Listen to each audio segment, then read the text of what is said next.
Hi everybody and welcome to a special edition of Heel Heat. This is a new thing we're going to do called Under the Radar, where we're going to bring up some wrestlers of the past that may have flown under the radar. My name is George Coles. This is my tag team partner Randy Rose. Gary Rhodes, everybody. How are you doing?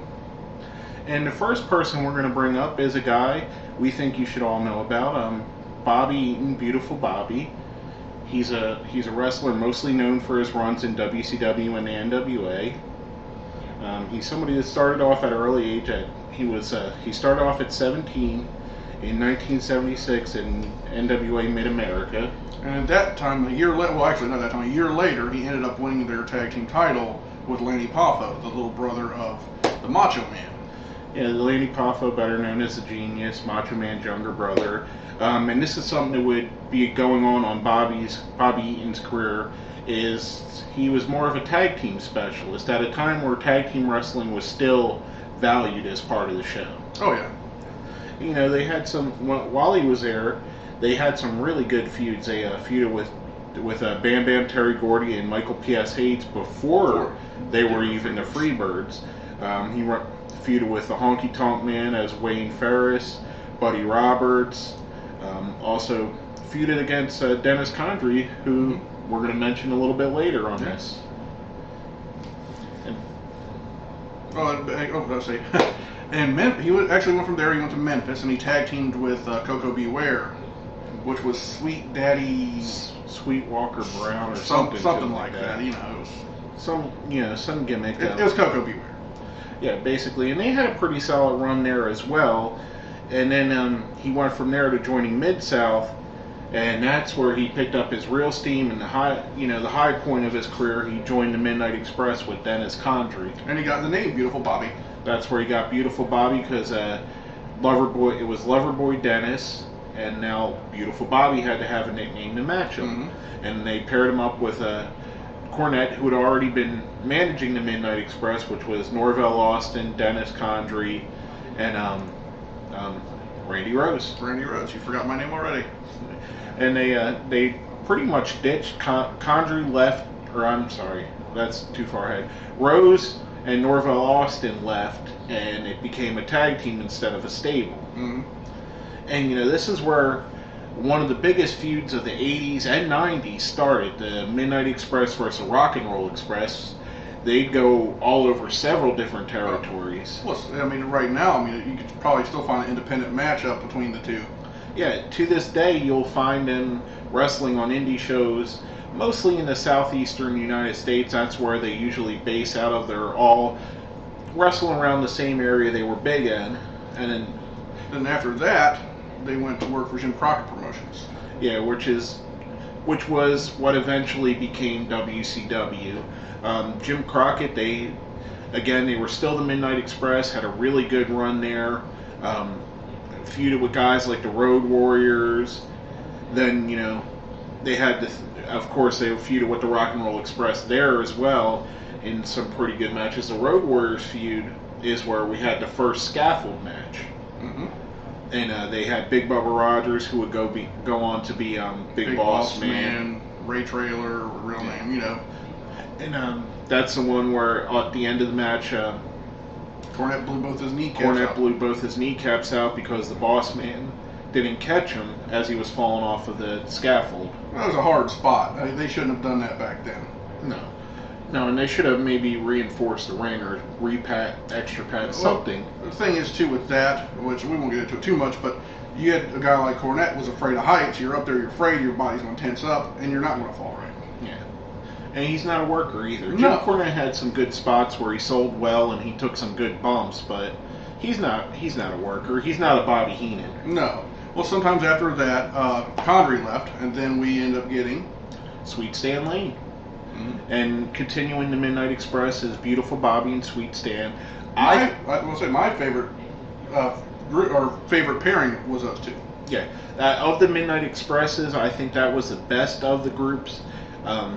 Stan Lane was a little bit different. Dennis Condrey, great worker, but he's a little bit more old school, where Stan Lane was a little bit more of the time. Mm-hmm. No, that's what I said. I think that's probably why me and you liked it better, because when we kind of really first started watching wrestling, it was back in the early 80s. And that's about, when that was a style of wrestling we grew up in and we liked. That was, something. Another thing that, I wanted to bring up, they kind of revolutionized the style of tag team wrestling that guys like the Rockers would use, the Hart Foundation, where they were a more fast-paced back and forth style, and it's still a style used today with Air Boom, guys of that nature, Gabriel and Kidd. Yeah.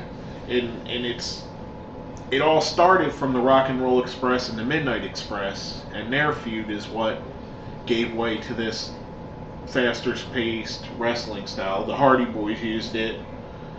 Well, the Midnight Express were my favorite over the Rock and Roll Express. I'm a fan of heels. Hence why our show's named Heel Heat.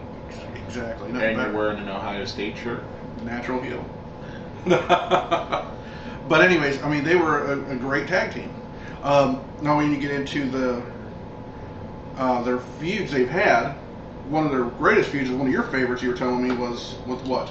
With the original Midnight Express, when they brought Condrey and Rose back in with Paul E. Dangerously, the first time Paul E. came into WCW. Condrey and Rose were working in the AWA as a Midnight Express with Paul E. as their manager. They brought him into WCW to wrestle against Lane and Eaton. Basically, they fought the feud was over who was going to be the Midnight Express. It didn't go to fruition because Condrey again left early, and Jack Victory took his spot, which kind of killed the feud, because the whole feud was about who's going to be the Midnight Express. But I thought while they were there, they had some really good tag team matches with them, and they worked really well. It was one of the first times that Paul E. Dangerously, Paul Heyman, was on TV. And if you notice, a lot of the guys we're talking about, Bobby Eaton worked with before they became huge stars. And a lot of wrestlers I've heard actually give him the rub for helping out his career, or helping out their careers. Yeah. They say he's one of the nicest guys behind the curtain that you'd ever want to meet. And that's pretty cool for a guy that wrestled heel majority of his career. Mm-hmm. Then, after that, they had feuds with the Freebirds, the Freebird group of who was in the Freebirds at that time? That was Michael Hayes and Jimmy Jam Garvin. Jimmy Jam Garvin and Michael P.S. Hayes. Another strong pairing. I know that's your favorite pairing of the Freebirds. You like the Bam Bam ones, didn't you? I like Bam Bam. I'm kind of a fan of bigger wrestlers. I'm a bigger guy. I like big guys that could work. I like... And Bam Bam was good, and plus he was a kid. Him and Michael P.S. Hayes, when they first came together, were like 18, 19, 20 years old. Probably they were around the same age as Bobby Eaton.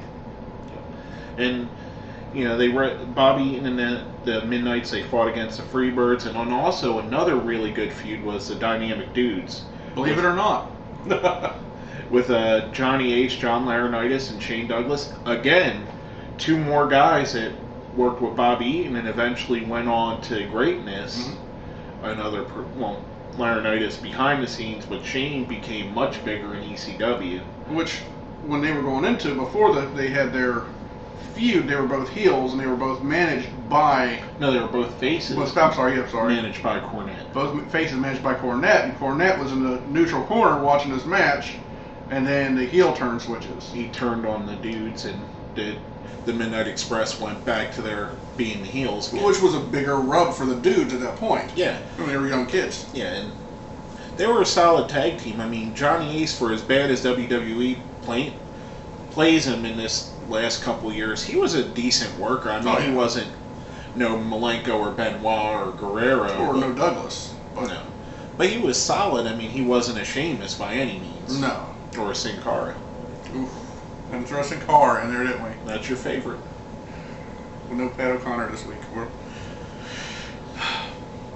and then after that, the Freebirds, or not the Freebirds, the Midnight Express, they broke up. Stan Lane and Jim Cornette actually left WCW, but Bobby stayed. And he had a face run as the television champion. Well, he was heel as champ. No, he was face. He beat Arn Anderson for the TV title. Which, think about that, he beat Arn Anderson and then lost it to a young wrestler named Stunning Steve Austin. again, another guy. And if you watch the newest DVD, the bottom line on Stone Cold's career, whatever one they just came out with this year, Austin still considers that one of his favorite moments of his career. Bobby Eaton putting him over. Well, you can imagine he's a young kid and he grew up watching Bobby Eaton, and Bobby Eaton was strictly really a Southern wrestler. Yeah. And Steve Austin from Texas. Yeah. You know, he watched this guy wrestle on television, and then, you know, while he was in high school and middle school, and this guy's letting him get over on him. Exactly. And the TV title at that time was a really big championship. It wasn't something, I mean, the guys that run with it, Arn Anderson, Tully Blanchard, Dusty Rhodes, Magnum TA, these were guys that were looked at as potential world champions. Well, that was their version of WWE's, or WWF back then's Intercontinental title. It was the workers' title. Yeah. Because, I mean, you really look at the guys that held, I mean, Ric Flair, he held it too. Yeah. All these guys that have held this title, majority of them went on to be a world champion. Brian Pillman. Another guy that should have been a world champion. Yeah. But that's another story for another show. Then you got from there, he joins up with the Dangerous Alliance. Solid. Paul Heyman as a manager.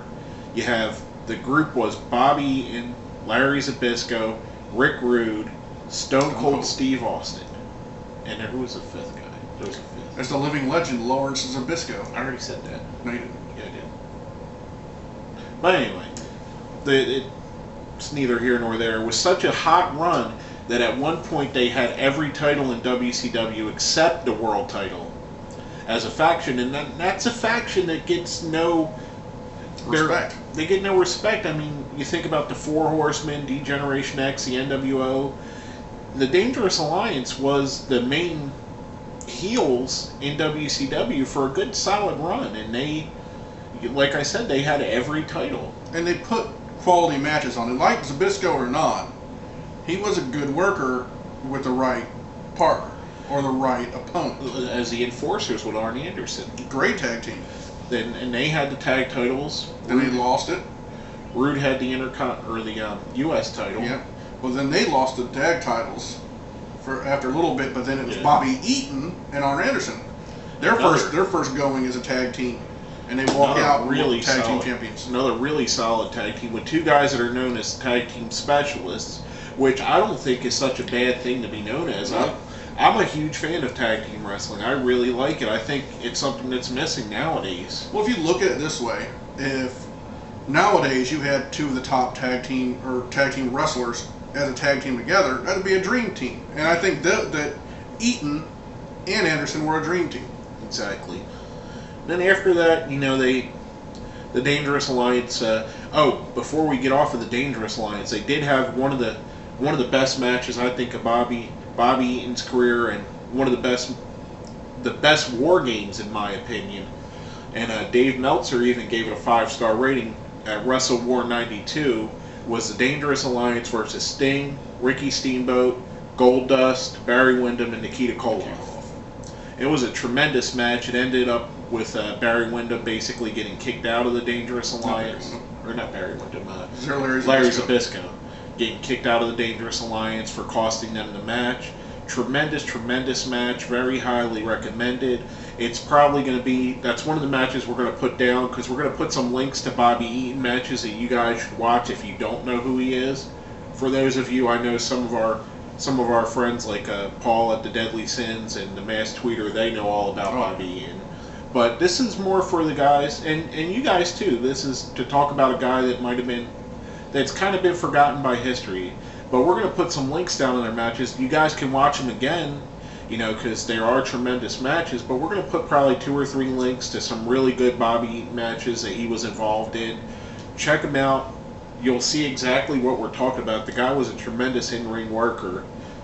But then after that, they got let go. Bill Watts took over, cleaned house, got rid of. Well, he got rid of him for money issues. It was. Yeah, but I mean, he was cutting payroll. Yeah, he cut payroll and got rid of some of the best, probably prospects that company had, and really sent them down spiraling. Bill Watts. I mean, a lot of people like Bill Watts. I think he really hurt that company at that point more than anything, than helping it. Oh, yeah. I mean, he had a good run when he was running Mid-South, but when he came over to WCW. His run in WCW is terrible. But then when Watts was gone, Eaton came back. And that was the beginning of the Bischoff era. Mm-hmm. And he came back. They started tagging him up with a young kid, a young prospect that would, again, eventually be one of the best in the world. You know, hindering what happened first. Wait. We're not allowed to talk about that guy. Vince says he doesn't exist.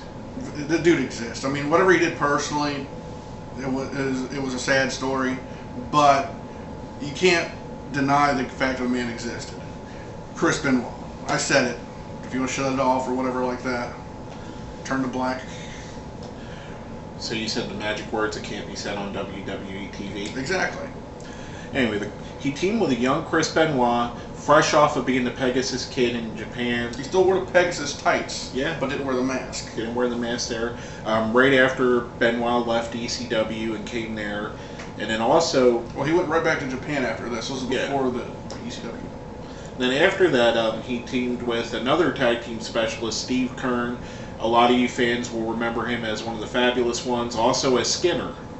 Awesome character. I thought Steve Kearns was one of my favorite workers. Yeah, another solid worker, and anybody that really was put with Bobby and their level of work went up a lot. Stan Lane before Bobby Eaton wasn't great, but with Bobby Eaton he looked tremendous. Oh, they were a tremendous tag team. Yeah, and then both of those runs didn't last too long.